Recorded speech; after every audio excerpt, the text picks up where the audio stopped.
This is Covering the Spread, part of the FanDuel Podcast Network.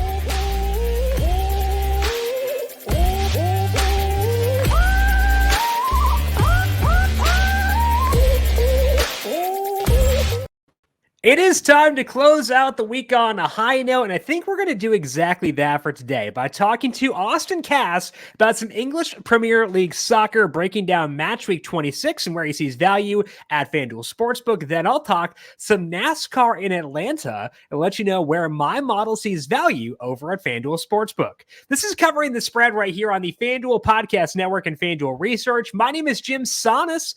I am a managing editor of digital media for FanDuel Research, joined here as mentioned by Austan Cass. Check him out on Twitter at Austan Cass. He is a senior editor for us at FanDuel Research. Austan, happy Friday to you. How you doing today?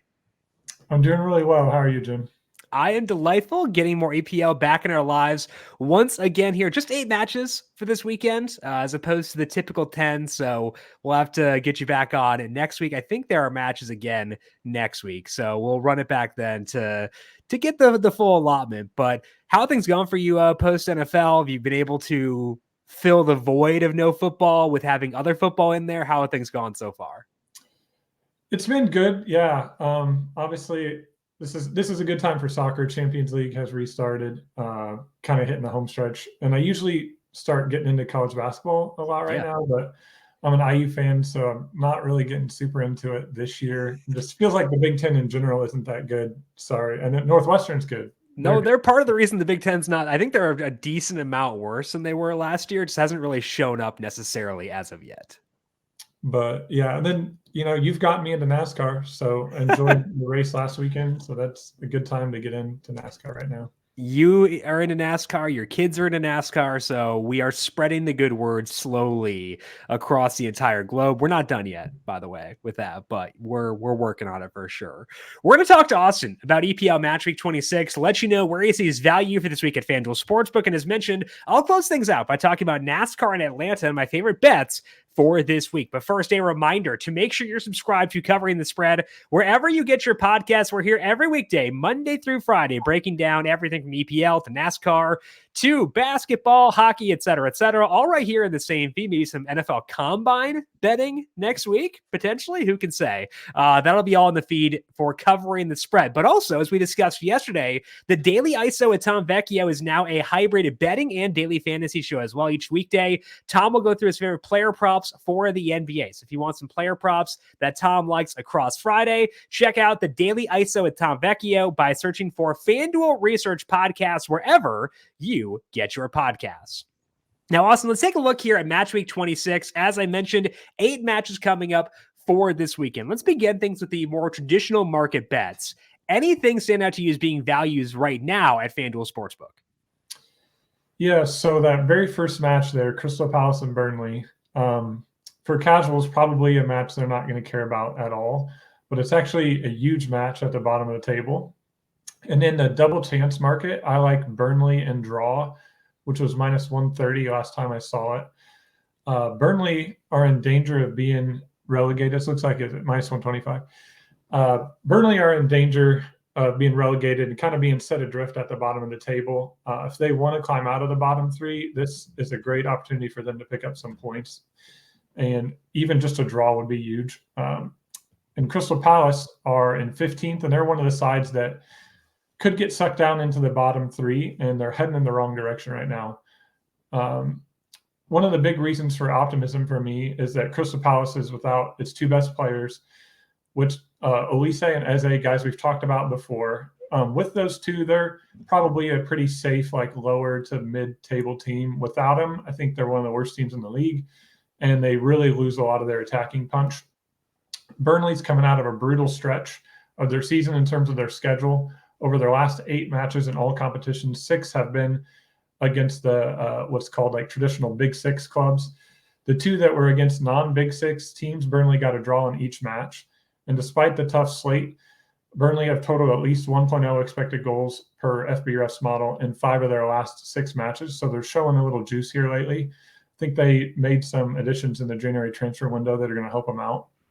I don't hate Burnley to win, but I'm opting for the Burnley and draw bet because if this match is tied in the second half, We'll probably see Crystal Palace get very defensive and play for the draw because a point isn't a bad result at all for them given where they are in the table.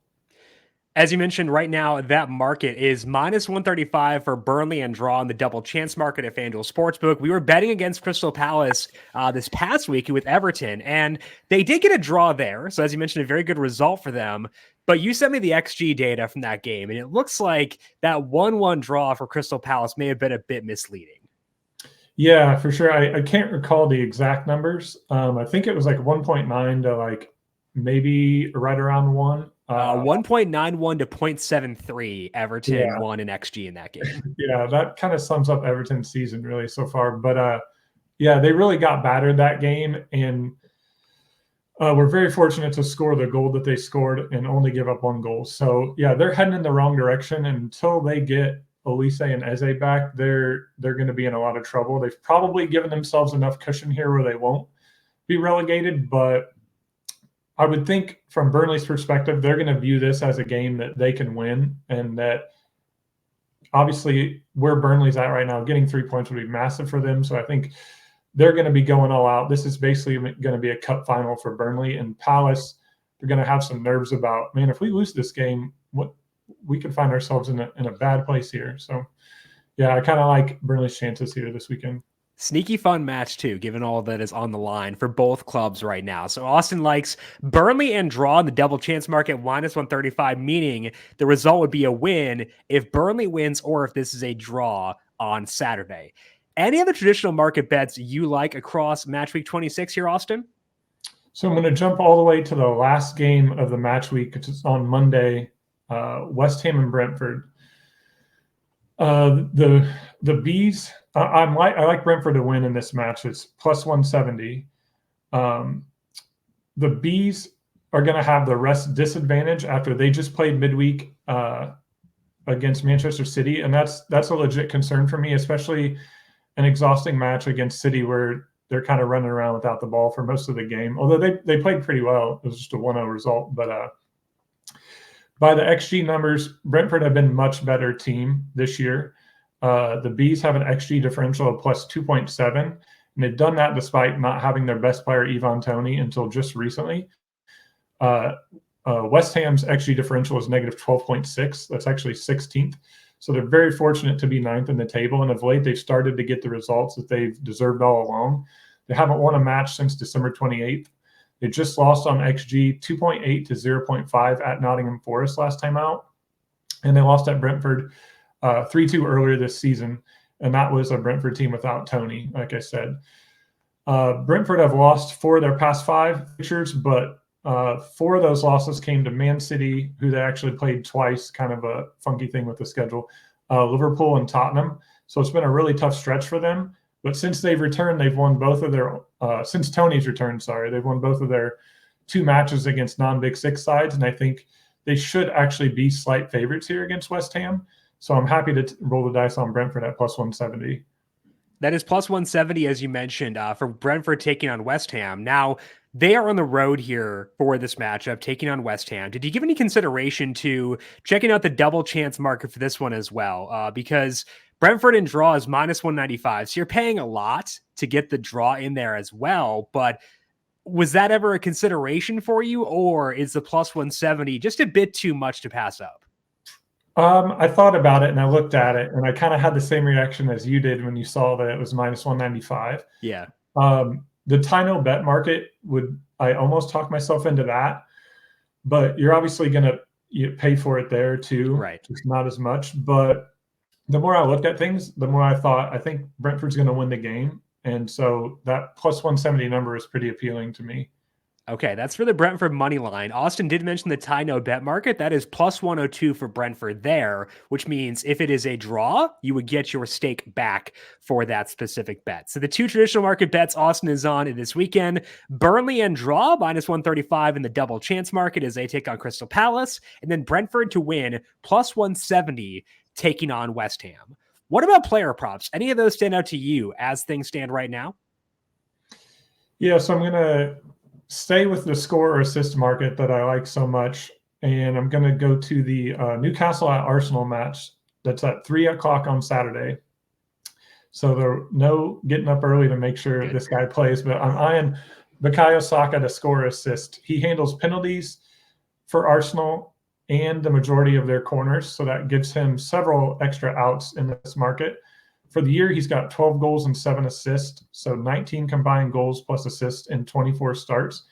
He's on fire at the moment, too. He has 7 goals and 1 assist across his last 6 league. For a really solid defensive team a year ago, but they've fallen apart on D this season with injuries playing a big part in that.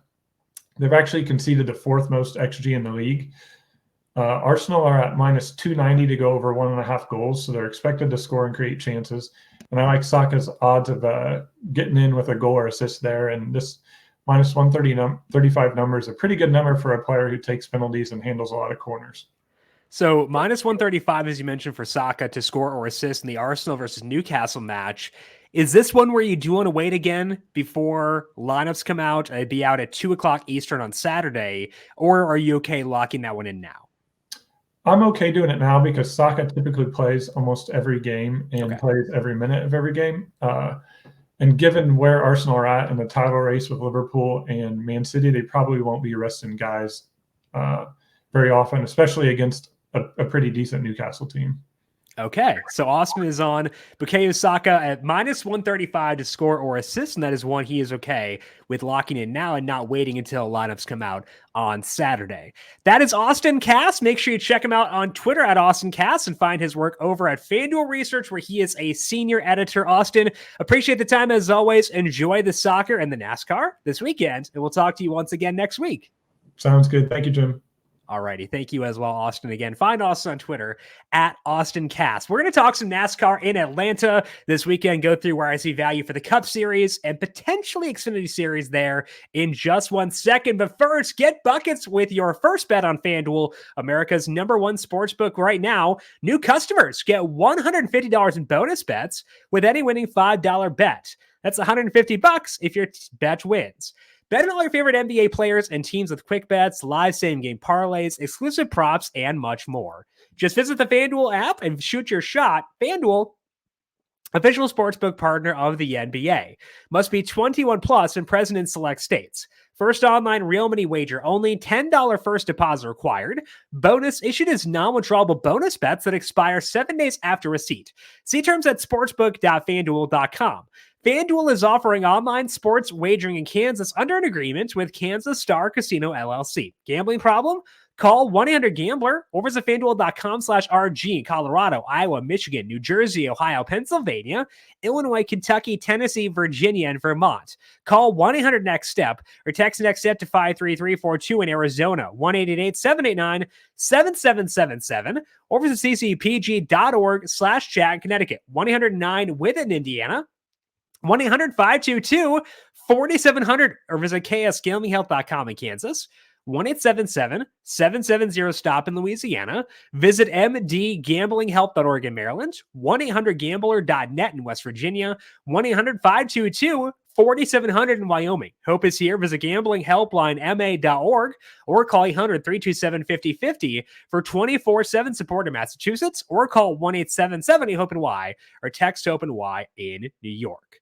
Let's shift focus now and talk about some NASCAR in Atlanta. We got the Truck Series, Xfinity Series, and Cup Series in Atlanta for this weekend. So a triple header once again, Truck and Xfinity Series on Saturday with the Cup Series on Sunday. Luckily, no rain in the forecast this time around. Let's take a look here at the Cup Series odds at FanDuel Sportsbook and try to identify some value there. And what we saw in Daytona last week was Hendrick Motorsports, a Chevy team, sweeping the top 2 spots in the finishing order. William Byron first, Alex Bowman second. That could lead you to think Chevy could do well again this week, given that it's a very similar track where drafting does matter once again. It's the same super speedway package as well. But at super speedways always, finishes can be pretty deceiving. And I think that's leaving us some value at FanDuel for this week. There are actually a decent number of drivers who are values by my numbers to win this race, at least slim values. But I can get exposure to every single one of those drivers by just 2 bets at FanDuel Sportsbook. Those 2 bets are Ford to win at plus 180 or Bubba Wallace to win at 20-1. Wallace is the only non-Ford driver on whom I'm showing value right now. Everyone else is a Ford. And that's why I want to bet him. We'll start with Ford first and delve into why we want to go there. Then we'll circle back to Wallace in just 1 second. Right now, FanDuel Sportsbook, Ford to win is plus 180. The implied odds are 35.7% there. And we got a lot of guys showing value for me who are Fords. Joey Logano is the favorite by my model. He is a value of 12-1 at FanDuel Sportsbook. And almost every single Stewart-Haas racing driver is a value too. So I could swing it a long shot like one of those SHR cars, or I could just take the entire manufacturer to win at plus 180. Ford swept the front row in qualifying at Daytona. They also led 98 out of 200 laps in that race. And that speed they showed there should matter more this weekend in Atlanta, given that it's a bit more of an equipment-centric track than what we had in Daytona. Two favorites for my model are Joey Logano and Ryan Blaney. Both those guys are Fords. And when you combine all the Fords together, I've got Ford winning this race 41% of the time. The implied odds are 35.7%. So a decent amount of value for me on Ford to win. So yeah, I could go with some individual guys here to win this race, specifically looking at Logano or the SHR cars, but I'd rather go with just Ford together, plus 180 at FanDuel Sportsbook, as being right now my favorite bet of the weekend in Atlanta. As mentioned, the other driver showing value for me is Bubba Wallace individually at 20-1, and there are a couple reasons why I've got Wallace pretty high in my model for this weekend. Wallace 5.8% to win here. His implied odds at 20-1 or 4.8%. And you look at Wallace's track record in the Cup Series, 2 career wins for him, but those came on a super speedway and a 1.5 mile track. And Atlanta is a blend of both those track types. It skews more towards super speedways, at least in the Cup Series side of things. And that's where Wallace has recorded 6 out of 17 career top 5 finishes. One of those did come last week in Daytona. Toyota overall was good there. They won both qualifying races, didn't flex a ton of muscle during the race, but I thought they were overall in a good position to potentially win that race had Denny Hamlin not gotten caught up in a wreck. Wallace was actually in a crash as well. But again, small sample for just that one race. Also a small sample with Wallace in Atlanta specifically, because there, his track record hasn't been that great. But I think a lot of that's been due to bad luck. He had 1 year where he had a mechanical issue pretty early on in the race. And I think he'll snap into place here eventually based on what he has done, both at 1.5 miles and at super speedways. So personally, I am going to side with the model here. I'm going to go with both routes. Again, if I do Ford to win at plus 180 and then Wallace to win at 20-1, that's going to get me exposure to every single driver who is an outright value by my model. And I think that's the best route to playing things as of right now. So my two favorite bets are Wallace to win 20-1 and Ford to win at plus 180. There was one matchup showing value earlier on. I do want to check to see where that's at right now. Actually still a value. So let's talk about it. The other bet I like for the Cup Series this week is Ryan Blaney in a matchup against Kyle Larson. That's minus 112. Now this violates one of the big no-nos of super speedway betting, where you're going to have a hard time finding value in a matchup bet given how volatile these tracks are, unless it's plus money. And this is not at minus 112. Implied odds there, almost 53%. So typically I'm not going to do this, but with this specific pairing, I'm going to do it. Blaney is awesome on pack tracks, multi-time winner recently. Larson sucks. He's honestly been terrible, self-admitted terrible on pack tracks. So it's kind of just betting on Blaney and having faith in that and fading Larson here, which adds up to be, for me to be enough to overcome the minus 112. My model has this at 57%. And I think that's probably pretty correct.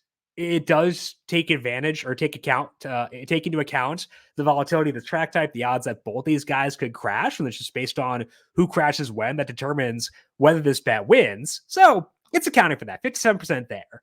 But the results are actually even more slanted towards Blaney. The Cup Series has run 13 races on pack tracks during the next gen era, and Blaney has beaten Larson in 10 of those 13 races. So my model shows this is a value, 57% versus 53% implied. The results say this is a value too. And like as, I don't know, like a tape bro for NASCAR, I think that it's a value too, because Blaney is good. Larson sucks on this track type. Hendrick has been good at Atlanta, but Team Penske won the other one that they did not win. So I'm going to go Blaney minus 112 over Larson in this matchup bet at FanDuel Sportsbook. So 3 Cup Series bets for me in Atlanta. Blaney over Larson minus 112, Ford to win at plus 180, and then Bubba Wallace to win at 20-1. On the Xfinity Series side of things, not a ton of value for me right now. Austin Hill does suck up a good amount of win equity for this one because it is a bit more predictable on the Xfinity Series side, not running a super speedway package. There is drafting involved, which is why Hill is the justified favorite, but not a lot of win equity all around. I do show value on Riley Herbst 12-1. I will say that FanDuel is higher on Herbst than a lot of other sports books are, and I'm higher than FanDuel is, which means I am well above market on Herbst, which is always a little bit scary. But I know why the model is here, and I generally do agree with it. Herbst won on a 1.5 mile track last year, could have won Daytona had he not had a, I don't know, questionable penalty, let's say, that on the late restart. I thought he had a chance to win that one. So it's a combination of, I wouldn't say he's similar to Bubba Wallace in that like you want him on 1.5 miles and super speedways, but I do tend to like Herbst on super speedways. He's pretty good in the draft. He's been getting a lot better in other track types too. So 12-1 is not bad. I will be honest. I have Herbst at 9.4% to win.